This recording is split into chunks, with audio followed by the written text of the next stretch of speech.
Have you ever noticed that the times in our life when we are the most stressed out and our lives are the most chaotic and we have the most desperate need for sleep, that these are the times that we simply can't? We may find ourselves ruminating or worrying or overthinking to the point where we lie awake in our bed for hours, just filled with anxiety. Now, if you have experienced this, you are not alone. And today we're going to be talking all about effective strategies for learning how to beat nighttime anxiety and overthinking for good. And we're going to get straight to the topic today, but just in case you are new here, I wanted to quickly introduce myself. My name is Nena, and here at this channel we talk all about mental health, personal development, and understanding our own psychology. So if you have not yet subscribed, please take a moment to do so. We absolutely want you to stay connected. So we know for sure that anxiety is very frequently connected to sleep issues, and of course excess worry makes it difficult, if not impossible, to get to sleep or to stay asleep. But why do so many people feel that their anxiety gets much worse at night? I know that when I was struggling with anxiety, this was definitely the case for me. And it turns out in most cases, there's actually a very simple reason for this. When we're worried during the day, there's often no time to really address it, and we get distracted from it because we have to deal with our kids or our work or our other responsibilities. So there's not really time to effectively focus on it. On top of that, there are many escapism opportunities during the day. We can simply turn on the television, or we can scroll through social media, or go shopping, or call a friend or a family member. And all of these things can be very successful distractions. But at night, we are simply sitting alone with our thoughts. And for so many people, the second that these thoughts become overwhelming or uncomfortable, they simply bring these distractions back into the bed. So you find that the TV will go back on, or we start to scroll through social media again. But even then, we do eventually have to turn these things off. And when we do so, we are faced with all the uncomfortable worries and stressors that we were trying to avoid during the day, or we simply didn't have time to address. And this is where the anxiety starts to creep in, especially if there is something of concern happening in our life. Of course, when we have stressors, we're going to find that they kind of flood our mind at night. And the problem is that we really need sleep to be able to effectively handle problems and to make decisions and to think critically. So again, it just starts this vicious cycle where we aren't really able to be as rational and as, prepared to handle problems as we would like to be because we are simply so tired. It's also unfortunate because so many of us do not provide ourselves with enough time, even when we have it, to think critically or to work through our problems or to spend time in introspection. We really come from a culture that teaches us that we should be entertained all the time. So instead of sitting alone with our thoughts, oftentimes we just, again, grab for that phone and, look at Instagram, even though we only have a minute before we have to make a phone call or something else. We fill every gap of time, which really denies us the ability to think about these things effectively. And our brain craves being able to think critically about situation because our brain wants to solve problems. And we oftentimes do not allow ourselves to do this. And so, of course, what starts to happen is that at night, we start to think about all the things that stress us out and worry us because we haven't given ourselves any other opportunity to address these issues. And unfortunately, our body and our brain really gets the cue that nighttime is the time. Nighttime is the time that we think about all these uncomfortable things that, of course, result in us not sleeping. Now, like I shared earlier, this is something that I did struggle with personally for years and years and years, and I tried many different research-based methods until finally I found some strategies that worked for me. So today I wanted to go ahead and share the top 3 strategies that I have found to be the most effective. Now, the first thing is to start with sleep hygiene basics. So this isn't really a specific strategy, but it is something that must be addressed if we want to have any chance of sleeping. And while I would be diligent about following some of these things when I was suffering with anxiety, I definitely did not follow all of them. So we want to make sure we're doing all these things so we can kind of eliminate them as factors in, getting sleep or not getting sleep. So these are all the things you already know. Making sure that we get exercise during the day, but not too close to bedtime, that we are eating well, again, not too close to bedtime, that we have an appealing room that's a nice temperature, that it looks aesthetic to us, that it looks comfortable to us, that we are making sure that we don't have any distractions in the room, and that we are shutting off all electronics at least an hour before we sleep, that we limit our caffeine intake and our alcohol intake, and that we do something that is actually relaxing before we sleep, such as take a bath or read or meditate. It's very important we also have a set bedtime and a set routine that we go through at night, because again, it really does give your brain those cues that it is time to sleep. The second thing is to designate a worry time during the day. Now, I know this one can sound crazy or counterintuitive, but it is extremely effective. Now, this is something that I have done for years.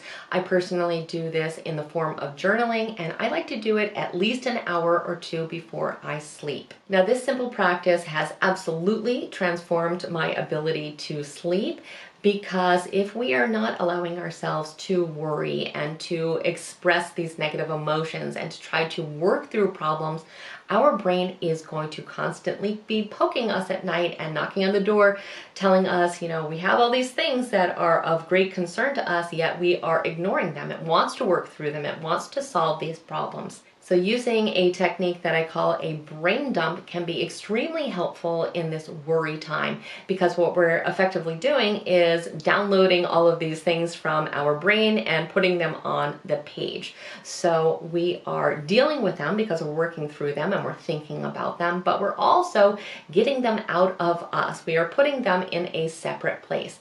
Now, I describe this technique in great detail in a video I made called Mental Clutter. I will go ahead and link that down in the description box below.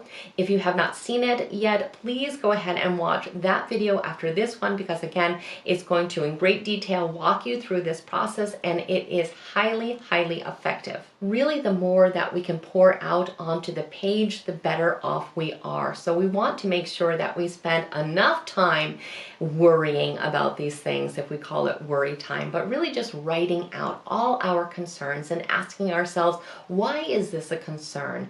What can I do about it? Brainstorm possible solutions, things that could help alleviate the issues. All of these things we're going to spend enough time thinking about. And for me, I usually allow myself at least 30 minutes. You can even go longer than that. If you go longer than that, probably you're going to sit bored at the end, because there's only so many things that you have to worry about. And that is a great feeling too, because you really feel like you've purged everything out. You've thought of every possible thing. You've written out in great detail why these are concerns to you, so that when your brain tries to wake you up at 3 a.m., it can be reassured, because you can think to yourself, you know what?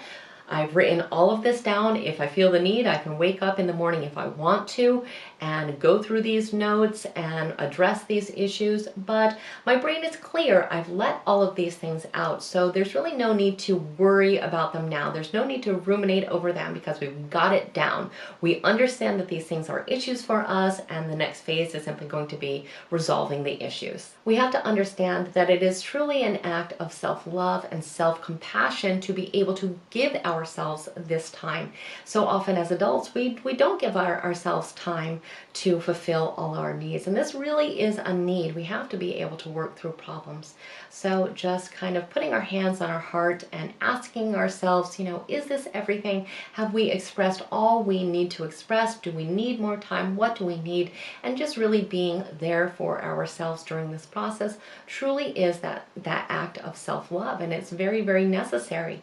We also have to train ourselves to understand that worry does belong in the daytime. We have the habit, again, of worrying at night, so we have to develop a new habit, which means that we do have to use this practice every single day. We do need to make sure that we spend time writing out all our problems and issues during the day, so that we can eventually develop this new habit where we understand that we deal with problems during the day and at night we sleep. It's also important that we follow through after this activity with something positive, because we don't want to end the night with something negative. We want to make sure that we introduce something positive, something that is rewarding and relaxing, such as, like we talked about, listening to some soft, nice music, or taking a bath, or meditating, or anything else that is relaxing for you. But make sure it's something positive. We always want to end the night on a positive note.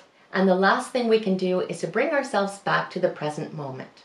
So if we've done all of these things and we still find that our brain just kind of pops us up awake at 2 a.m. and we are just flooded with all this anxiety, we have to understand that we need to pull ourselves back in the present moment. And this is because when we are experiencing anxiety, we are either focusing on our past or our future. We are ruminating over the past, thinking about things that we wish never happened or wish that we could have done differently, or we are focusing on the future, on things that we cannot control or things that we don't even know will come to ever pass. We have to remind ourselves that even though there could be very stressful and difficult things happening in our life, that in this moment, in the here and now, we are safe and secure.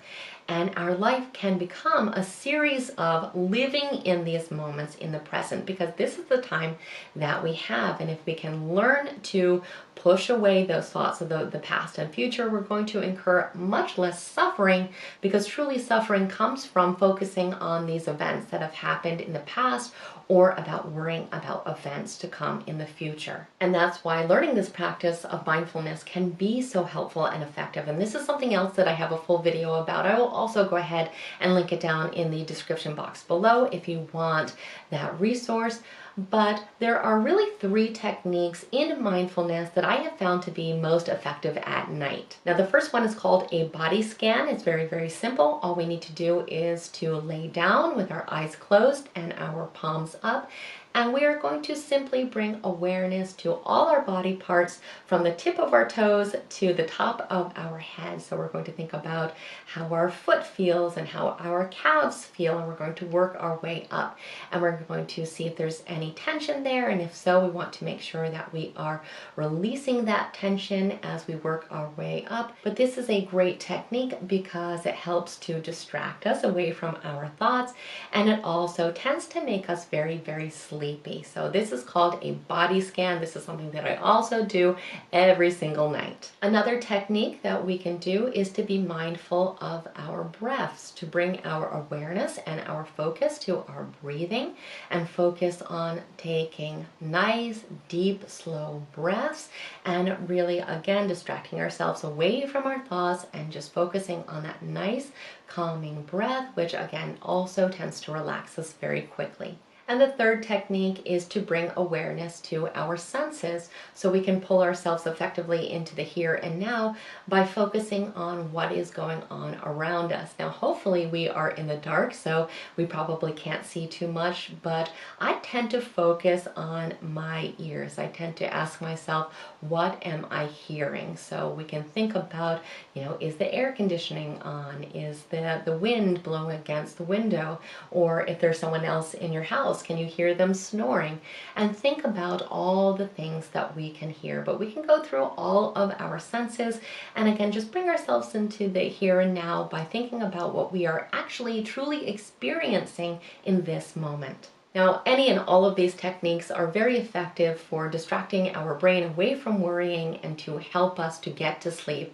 But if none of these really work for you, or you find that you are still distracted, another technique you can use is to listen to a mindfulness meditation. You can find them on YouTube, where there is oftentimes some light music, but there's a gentle voice guiding you through a meditation process. Make sure you find one that does not have commercials inside of the actual meditation, and that it's long enough that if you fall asleep, when it shuts off, it doesn't wake you up. So these are the strategies that have been extremely effective for me. I actually sleep very well now, and again, I had just so much anxiety in the past at night, and now I am finally able to consistently get a good night's sleep. So I truly hope that these strategies are effective for you as well. I want to give a quick disclaimer, however, that if you are experiencing anxiety or sleep issues, to please consult your doctor or a mental health professional,